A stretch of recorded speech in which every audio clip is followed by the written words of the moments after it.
You better take your coat off. The smell of camphor is rather strong. Rather strong? No moth in his right mind would even fly near Dennis without first making out his will.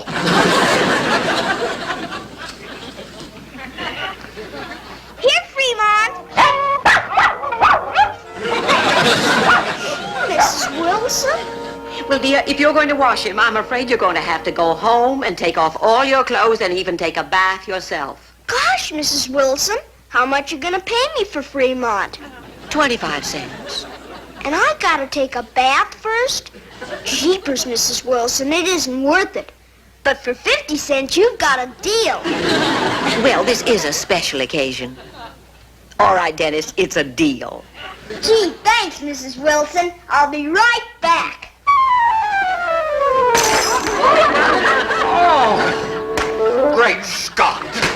$2,500 worth of coins treated like pennies from a piggy bank. I'll help you pick them up, Mr. Wilson. Dennis, go home. Or better yet, go to Cape Canaveral. They're just wasting their time there with rockets. As the Beaver.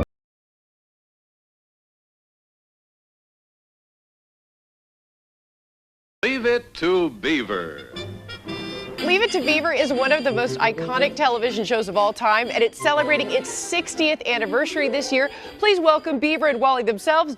Boy, Beaver, wait till the guys find out you were hanging around with a girl. Boy. Leave It to Beaver was most probably one of your favorite sitcoms in the 1950s. Leave It to Beaver won the hearts of many in the years it aired, and even today. From the unmatched humor to the well-crafted storylines of each episode, viewers never got bored. But did you know that behind all of that, the show had of many in the years it aired, and even today? From the unmatched humor to the well-crafted storylines of each episode, viewers never got bored. But did you know that behind all of that, the show had silly little mistakes and slip-up? And what were the producers hiding? Join a combination of fiction and realism in the show. On October 4th, 1957, the Soviet Union launched Sputnik 1, the first artificial satellite marking the start of the space age. On the same day, a new family sitcom called Leave It to Beaver premiered. Despite being overshadowed by space exploration, the show became important in American culture for 6 years. Even though it was popular, there are very few bloopers or outtakes left from its original production. At that time, saving money was more important than keeping funny moments, so any mistakes were erased. This means the funny mishaps that likely happened during filming are lost forever. But even with that, we have several bloopers from the show. Ready to see the one that'll shock you the most? In one episode, 1963, called The Poor Loser, Hi. a quick shot of June Cleaver looking at a calendar in the kitchen. But the calendar shows the wrong year. It says 1961 instead of 1963 when the episode was made. It turns out the people in charge of props forgot to change the calendar. They were so focused on making everything look old-fashioned that they didn't update it. This wasn't the only mistake in the show about Mayfield Town. There's more.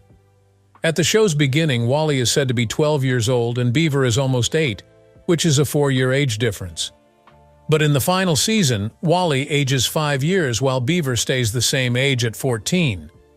It seems like there was a mix-up with the calendar, leading to some wrong calculations for the Cleaver boys' ages.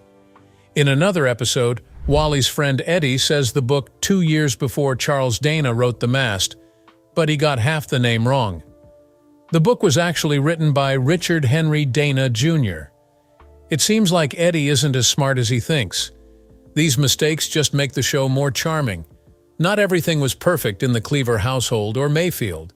Did you notice that in Leave It to Beaver, fiction and real life always seem to combine smoothly? The show depicted a perfect suburban setting, but also included realistic things. Hey, it's my Dennis the Menace I've had since the 60s, since I was a kid. Wool, very full, and I'm finally gonna get rid of it. Dennis the Menace for $250. And someone's got the balls to grab it because this thing's got some luck on it. This is my Leave It to Beaver. And look at how fucking rad. It's in excellent condition. I've had this since the 60s, late 60s.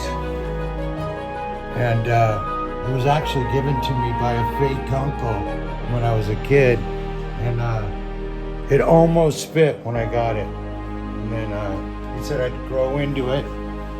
And I did. And I wore it forever. It was my special jacket. And it's super fucking rad. The WindBreaker. You know how stoked I was when I got this? And it's got the wool collar. Just like Leave It to Beaver. So, it's super warm. It's been everywhere with me all my life. Been on the road a couple times. The early USA tours. Anyway, I'd like to get $350 for it.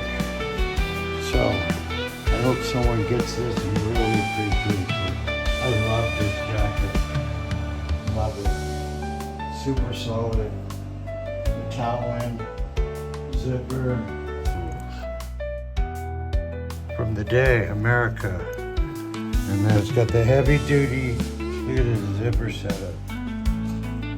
The plastic in there, so it just goes through. Super smooth.